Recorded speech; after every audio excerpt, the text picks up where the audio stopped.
time we dropped a bomb, there was a possibility that a lot of people would be killed. But our targets were not people. They were bridges, railroads, factories, things that would bring the war to an end sooner if they were destroyed. In 1945, Russell Duke was a sergeant in the United States 8th Air Force and a member of a B-17 bomber crew stationed in England. Today, an industrial purchasing agent, he lives with his wife and son in Southern California. We pilots were a special breed. We did not only fly to destroy. We flew because we loved it. I was always happy when I saw parachutes come out of an enemy plane that had been hit, because then I knew that everybody was safe. Wilhelm Herget was an ace Luftwaffe fighter pilot in 1945 with over 80 kills to his credit. He lives today in Stuttgart, Germany, where he owns and operates a printing plant. In the skies over Germany during the final months of the war, the lives of Russell Duke and Wilhelm Herget came together for a brief moment. Two fighting men, one American, one German, relived that moment in history.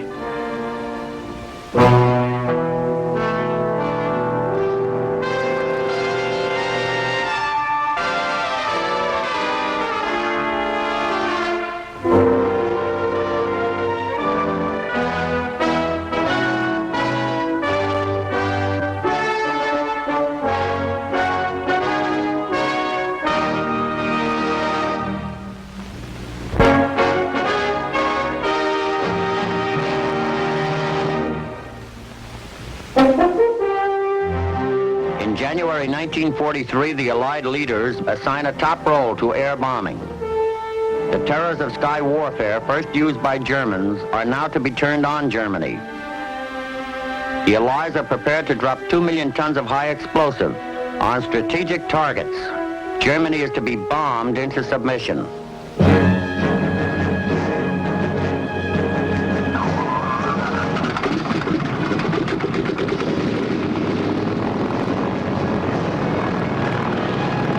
The Americans flying by day and the British by night are organized into the combined bomber offensive. Their orders are to destroy the Luftwaffe in the air and on the ground. Until this objective is achieved, the planned invasion of Europe cannot be undertaken.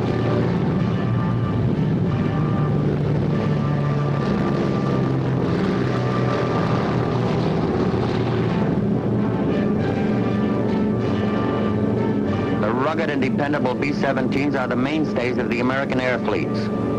Operating at altitudes of 25,000 feet, they are well able to hit most targets in Germany.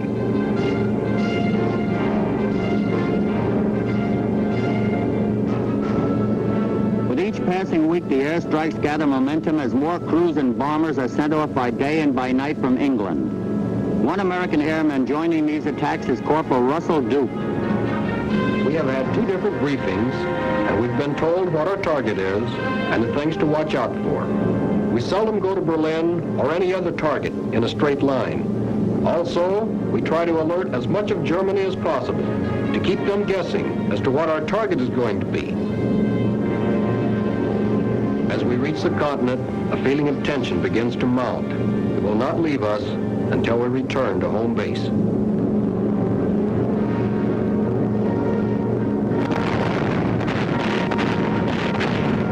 When you see flak for the first time, do you realize that the enemy is really shooting at you?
Sir. feindliche Bomber. One of the airmen now defending German skies is the Luftwaffe ace, Major Wilhelm Herget. I don't have to tell you that we get slightly tense waiting for our orders. When the standby order comes through, we know that in 15 minutes we will take off. We all feel kind of weak in our knees, but it is understandable. Fighting is hard business.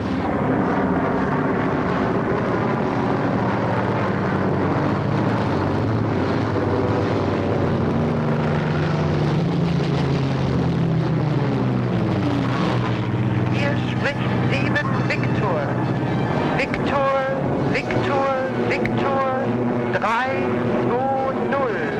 3, 2, 0. Abfrage Victor.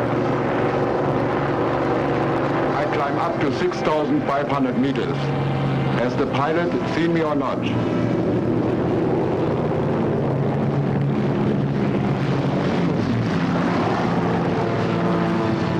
I fire at the plane at a very short distance.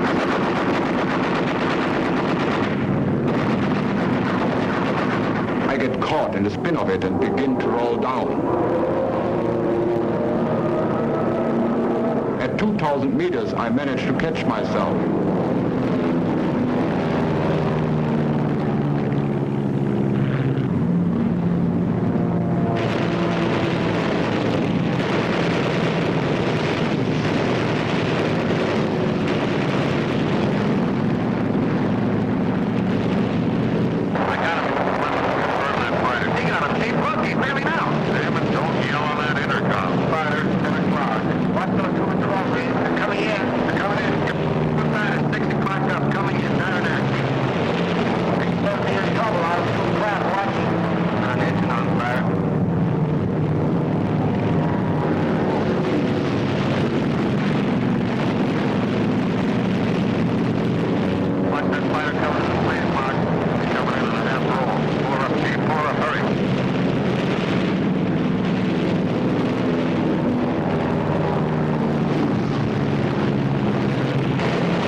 The results of the American daylight air offensive in Europe have proved discouraging to Allied planners. The cost has been high. In some raids, more than 20% of the flying fortresses are lost.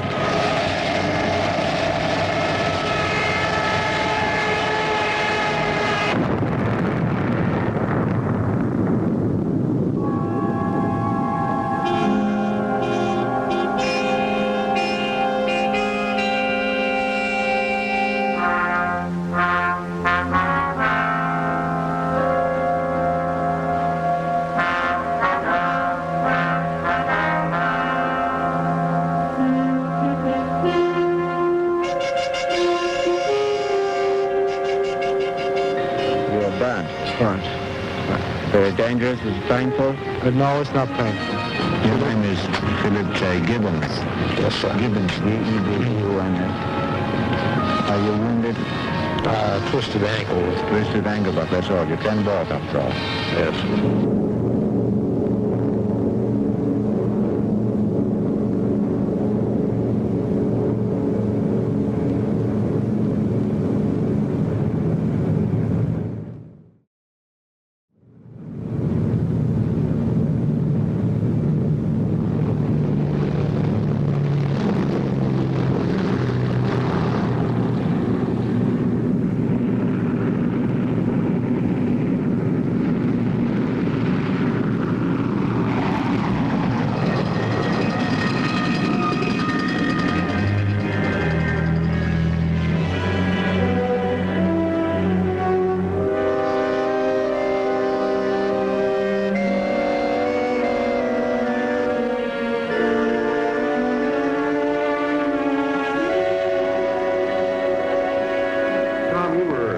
pilot on this first trip here today.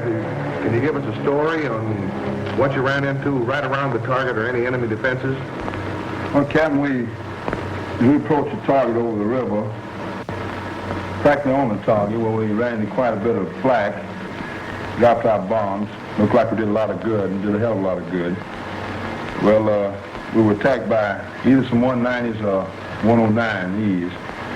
Three of them in formation, white. They dove down on us and then swooped up under. And West, the ball turret.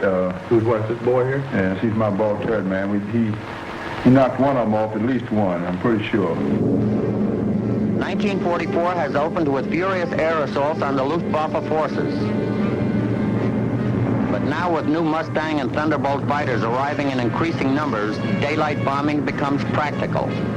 The Americans at last have a powerful escort plane capable of protecting bombers to and from their targets. By spring, the campaign has risen in crescendo with massive blows at the German aircraft industry. The Luftwaffe is finding it increasingly difficult to deal with the number and frequency of these attacks. They have lost hundreds of first-line defense fighters. Pilots are ordered into the air only when vitally important targets are threatened. By June, the Luftwaffe is limping badly, and the capacity of German airmen to interfere with Allied operations is drastically curtailed. Allied mastery of the air over Normandy is so complete that on the eve of D-Day, Eisenhower can tell his troops, "You needn't worry about the air. If you see a plane, it will be ours."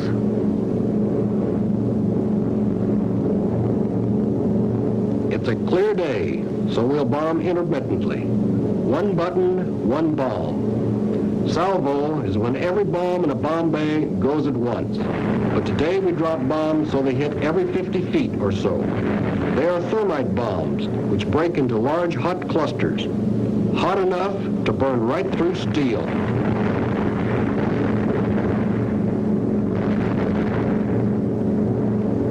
On the way back, I see 5 or 6 of our previous target areas. Every town is knocked right out of the war, completely covered with craters.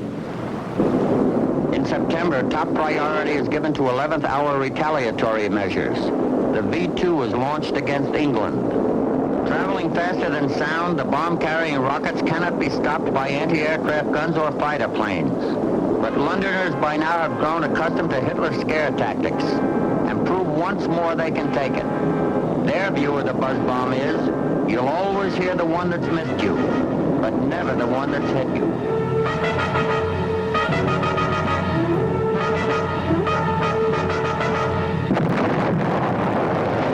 But the Luftwaffe's chief hope lies in the accelerated production of another weapon, the first jet plane, the revolutionary Messerschmitt 262. The few models that are operational prove what a potent threat they can be to the Allies, who have nothing to match them. German underground factories are set up to produce 1,000 a month.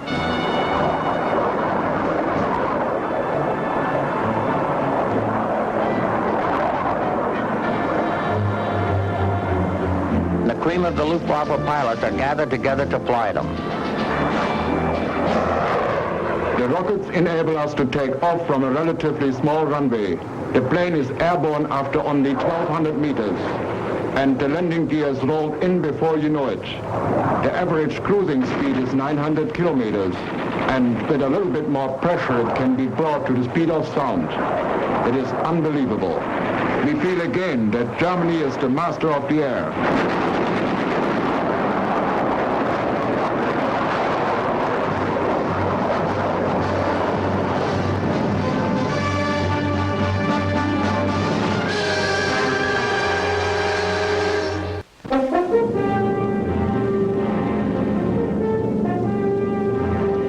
December 1944. In the air, the combined bomber forces have established almost complete air superiority. The German leaders are forced to desperate expedients. Factories providing certain types of war goods are dispersed to the country or relocated underground in bomb-proof shelters. The breakdown of Germany's industrial output is a grim omen for the Luftwaffe. The production of jet fighters and other aircraft is slowed to a standstill. Despite the danger of these setbacks, the Luftwaffe continues to resist. On New Year's Day, German air units assemble for a major offensive against Allied airfields on the continent.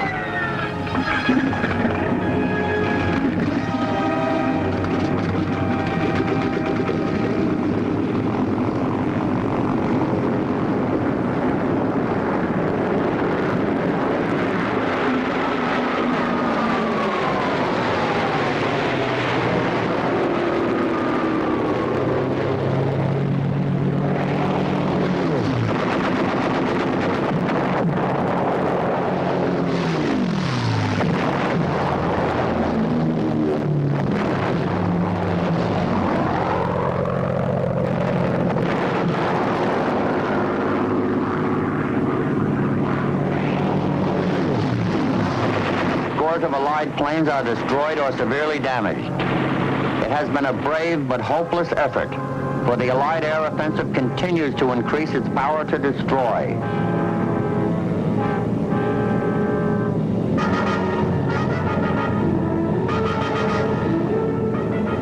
The air war reaches a peak of intensity. No city, however small, is safe from destruction. The thin line that has separated selective bombing from area or indiscriminate bombing has almost disappeared. We fly in an easterly direction at approximately 3,000 meters. Suddenly, I see a large point moving towards Frankfurt. I am shaken. I have never seen so many 4-engine bombers flying over Germany. Poor city of Frankfurt.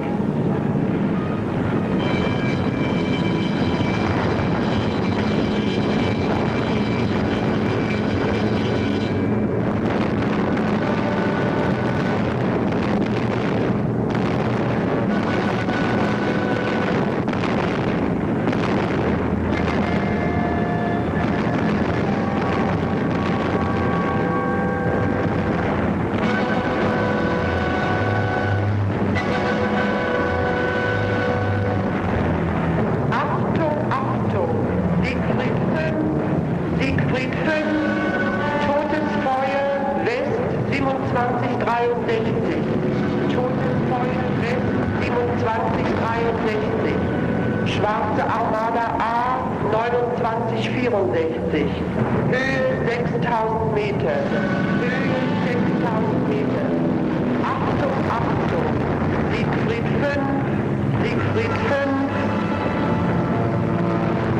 By night and by day, German civilians are feeling the full impact of modern war. 1.5 million tons of bombs have been dropped on Germany. 250,000 people have been killed as a result of the raids, and at least 500,000 buildings totally destroyed. Germany is now living in its own cellars.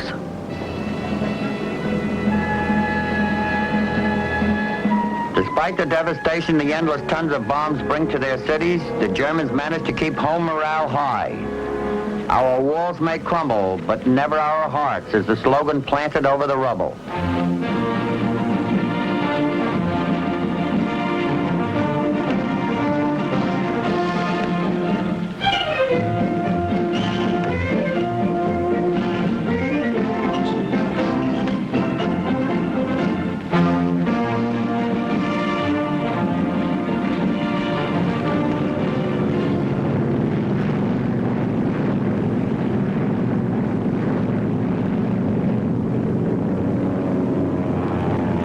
Why are we fighting? We are fighting for our country, but what are we gaining?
have to forget certain things in each country when this war is over.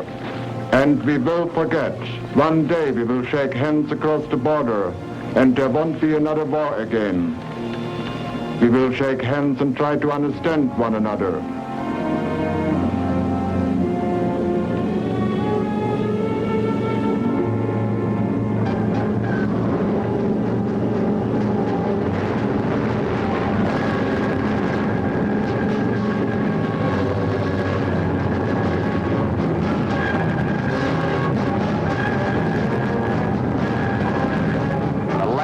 Allied raids take place in April 1945. There are no big targets left.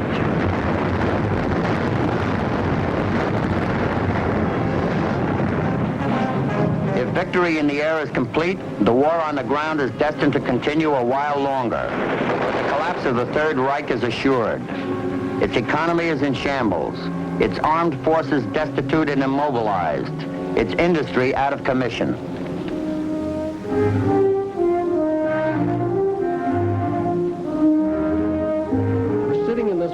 Minding our own business, when suddenly there's an announcement on the radio. The VE Day has just been declared. I feel sort of relieved to know that I'll never have to fly another mission. We are out of it. That part of the war is over.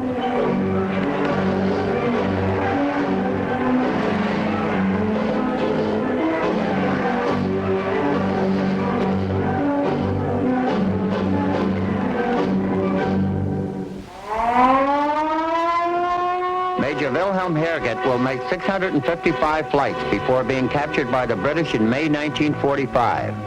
Later, he will return to Germany and his ruined printing factory in Stuttgart. Sergeant Russell Duke will be flown to the United States shortly after VE Day. He will be discharged in Florida in the fall of 1945, and then will return to his native Kansas. Germany is now a scarred landscape of ruined cities.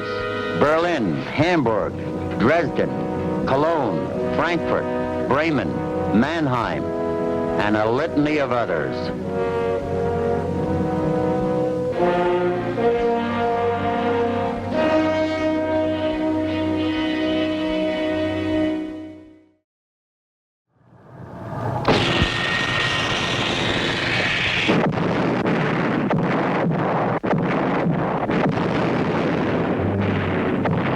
The harder the war became, the more the crew became welded together. This comradeship still exists among us after so many years and will probably last as long as we live. Wilhelm Spar was an officer on a German U-boat during World War II. Today a resident of Hamburg, he is the managing director of a sailing magazine and vice president of the U-Boat Veterans Association. Basil Bleck was an anti-submarine officer on convoy escort duty in the Atlantic. Today an information officer for the British consul, he is presently on duty in the United States. The battle for England's lifeline was eventually won by suppressing the U-boat. But it was so long, so dreary, so tedious, and one's part was really very small. In the danger-filled Atlantic, the lives of Lieutenant Spar and Lieutenant Bleck crossed. Two fighting men, one German, one Englishman. Relive that moment in history.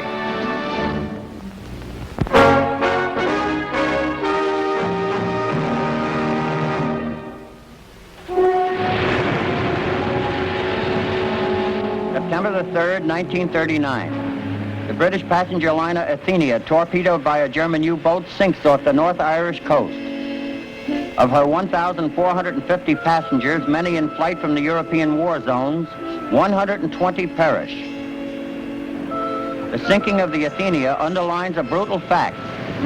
Although World War II is but a few hours old, the Battle of the Atlantic has begun.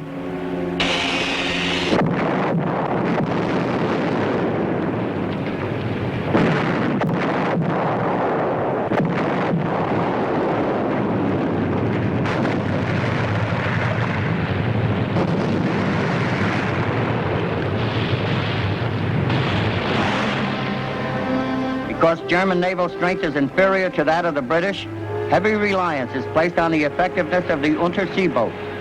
the deadly U-boat.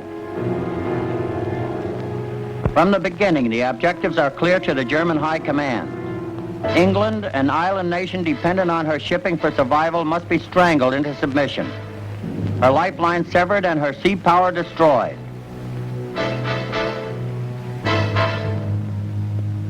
The British Admiralty, gravely alarmed by the tremendous shipping losses, has resorted to various protective measures. Shipping is rerouted, sailings are made in convoys, new detection devices are developed, and top priority is given to the production of escort vessels. On board a corvette, HMS Bassett is a specialist in submarine detection. 33-year-old Lieutenant Basil Bleck. When the convoy arrives in Halifax, we generally have a week, possibly 10 days off. There is very little to do.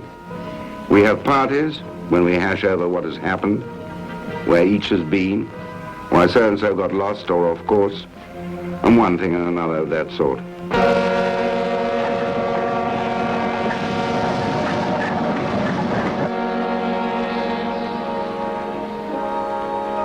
There is always a feeling of intense depression when the convoy starts off.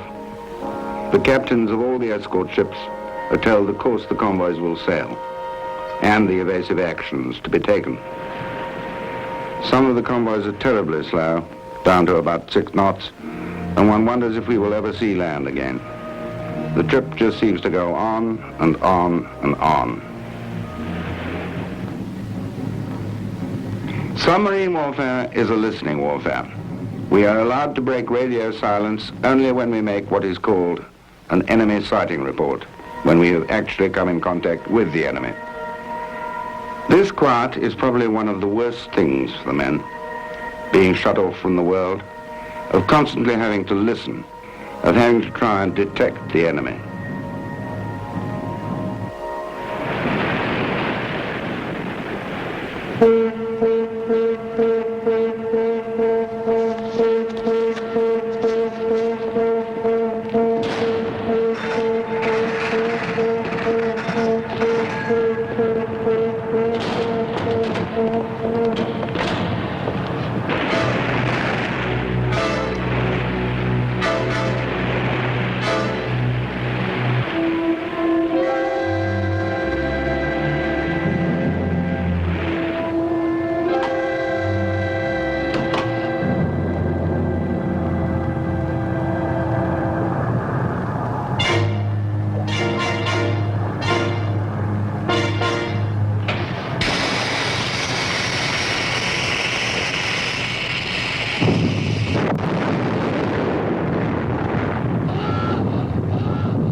Luftwaffe takes its toll of the convoys as they near England after a long, precarious voyage.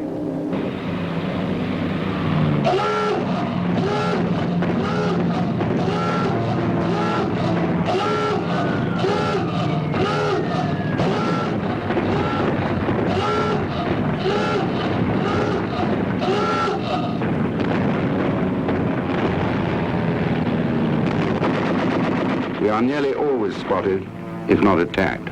The anti-aircraft cruiser in the convoy tries to fight them off, but quite a number of the ships are hit.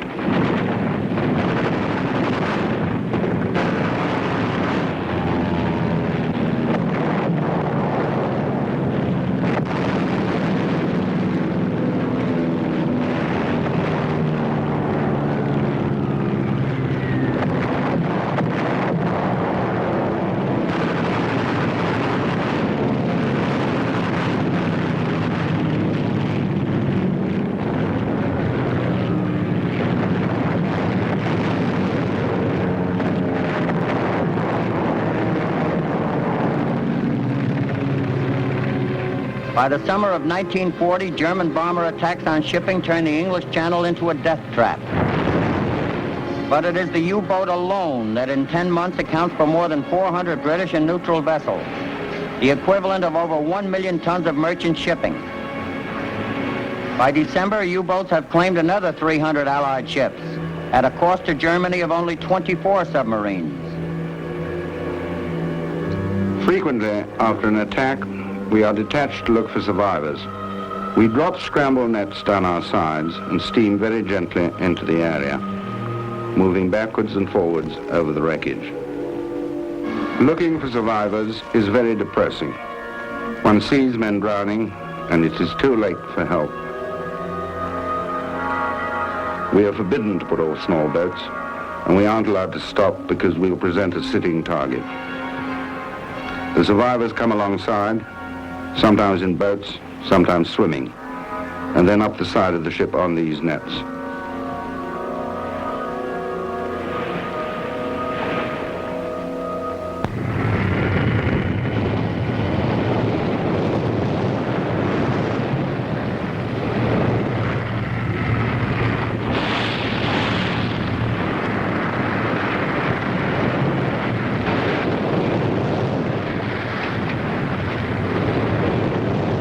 The year 1941 opens with a series of violent storms at sea. Hitler announces to the Reichstag, in the spring our U-boat war will be renewed, and Britain will notice that we have not been sleeping. German submarine production is 10 boats a month, with major emphasis on Type 7, a 700-tonner. She carries 12 torpedoes, 42 crew members, and can cruise 6,500 nautical miles.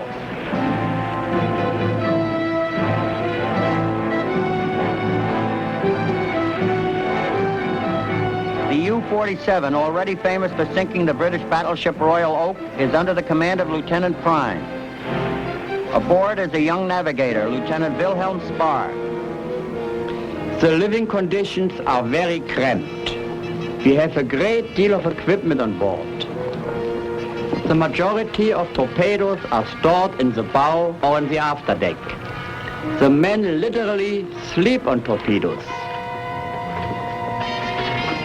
The crew of a German U-boat consists solely of volunteers, and we are proud of this fact. If a U-boat crew is new and inexperienced, the sinking of an enemy vessel is usually very depressing. One starts to think about the meaning of war, but one gets used to a lot of things, even to destruction.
Possible to help the crew of a sunken vessel without endangering our own men, we serve us.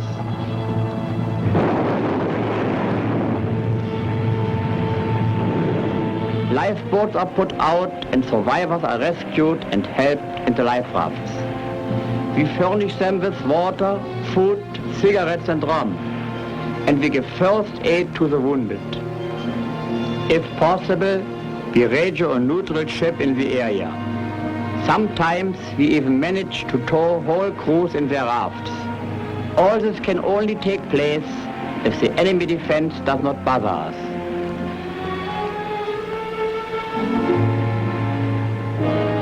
Admiral Karl Dönitz is in command of the German undersea fleet.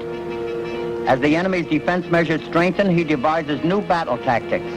He orders the U-boats to extend their searches beyond England's western approaches, to seek out and attack convoys along the Atlantic shipping routes.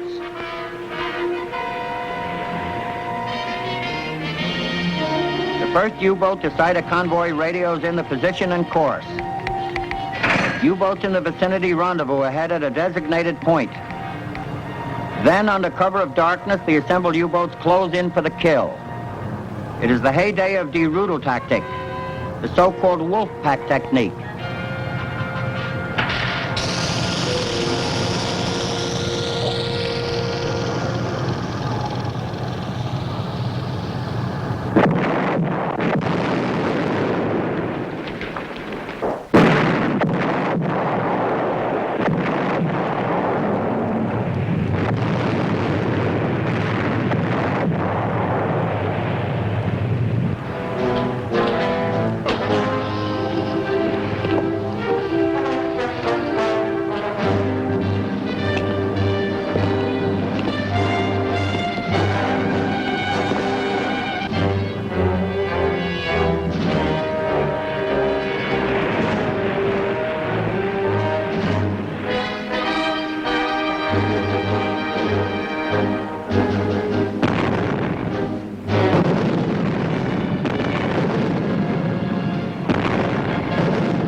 As 1941 draws to a close, the submarine can claim another 500 merchant ships sunk in the North Atlantic. The cost to Germany during this year of highly successful hunting, 35 U-boats. Until now, the Germans have been careful to avoid any incidents that would bring the United States more actively into the war. But suddenly, in December of 1941, the Japanese attacked Pearl Harbor. 4 days later, Germany declares war on the United States. The Battle of the Atlantic enters a new and decisive phase.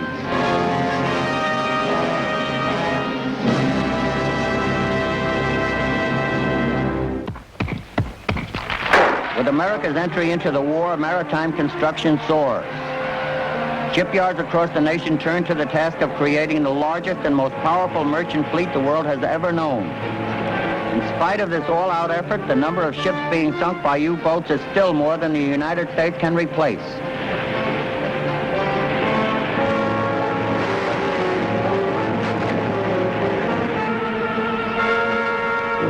Lone oil tankers sailing in the heavily populated sea lanes off the North American coast are particularly attractive targets.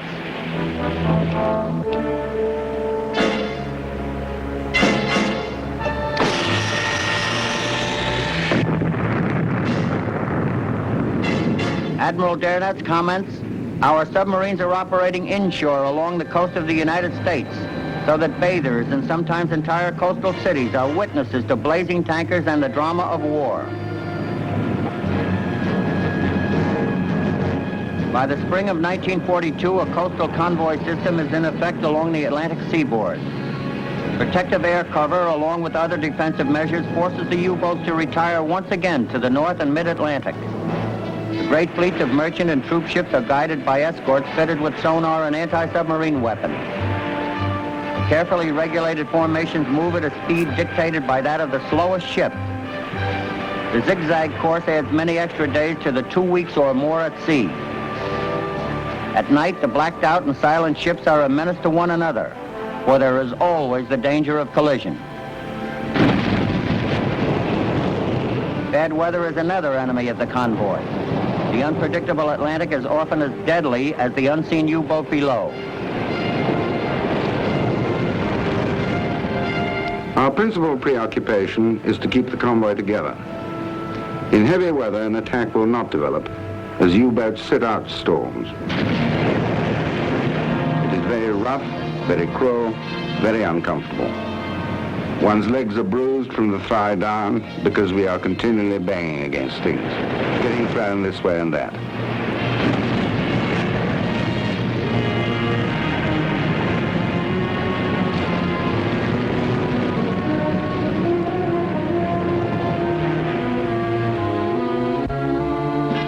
There is always a senior convoy officer on board a destroyer. We receive messages from him saying that a U-boat pack is lying in a certain area. 2 or 3 of the escort ships are detached, and sent to engage the U-boats before they can develop their tactics. We send out a signal and get an echo back. As we move into the attack, the pings shorten. We can always tell by the attack pattern if the contact is near.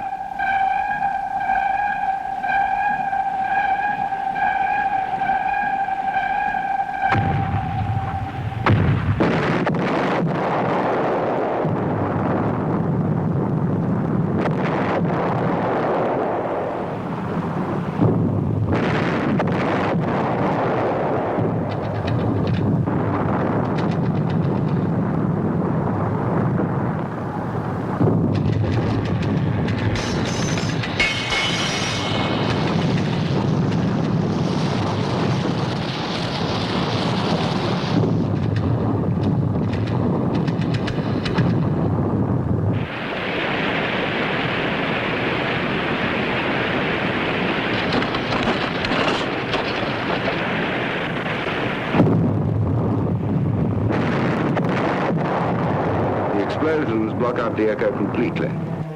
One always thinks at this moment that one has hit the submarine.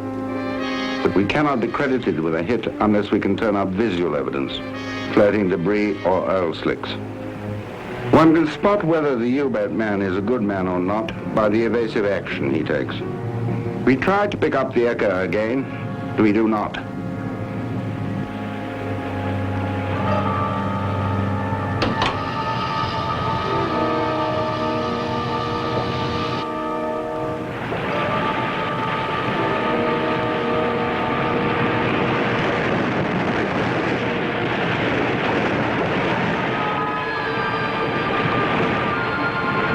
In the evening, we surface.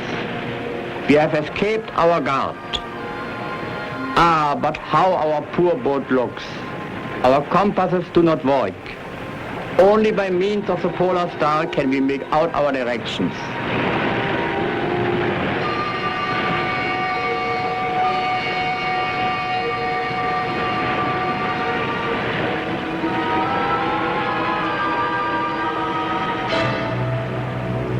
Outside Bordeaux, we come across an enemy ship. We submerge and make everything ready for the attack.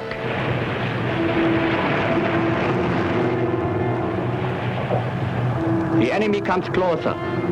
In our thoughts, we have already sunk the ship. It is like a drill. The ship is in perfect position, and we let our torpedo go. I wait and wait. Nothing happens. It is a circle goer. It is our own torpedo coming back at us.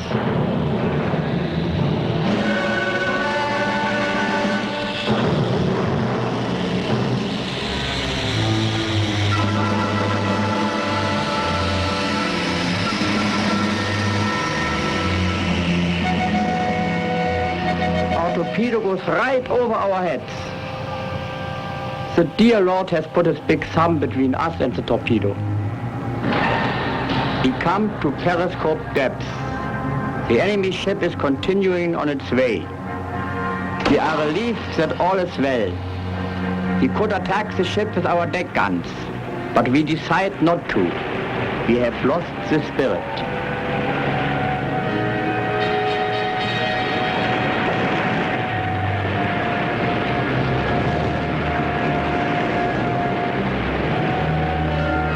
Strain that comes from spending many weeks at sea under crowded and tense conditions is relieved only when port is reached.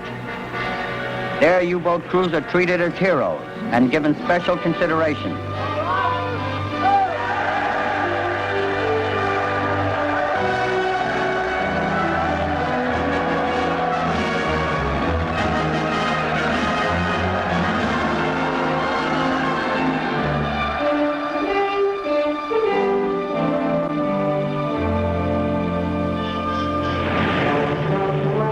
Convoy escorts are strengthened by baby flat tops, new explosives, new types of sonar, hydrophones, hedgehogs, and torpedoes all contribute to the mounting total of anti-submarine measures.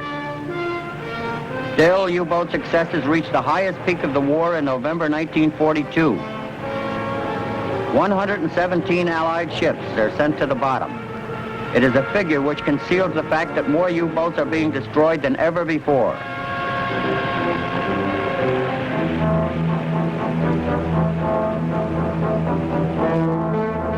In February of 1943, the British used a new radar for the first time. It operates on a wavelength of 20 centimeters, which German apparatus cannot detect. By day and by night, unsuspecting submarines are pinpointed and attacked by an enemy they cannot see before it is too late.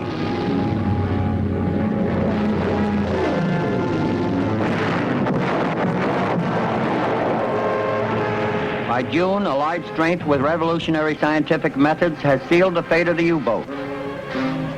Of the 235 submarines in action, 84 have been destroyed in the last 3 months. Along with the increase in German losses has been a corresponding drop in Allied sinking. The hunter has, at last, become the hunted. In 1944, Lieutenant Wilhelm Spar is transferred to Danzig as a technical advisor in the construction of a more powerful type of U-boat. The war's end will find him in a Hamburg hospital. In the winter of 1943, Lieutenant Basil Bleck is assigned to the staff of General de Gaulle's Free French Forces in London. Later, he is transferred to New York as a naval liaison officer.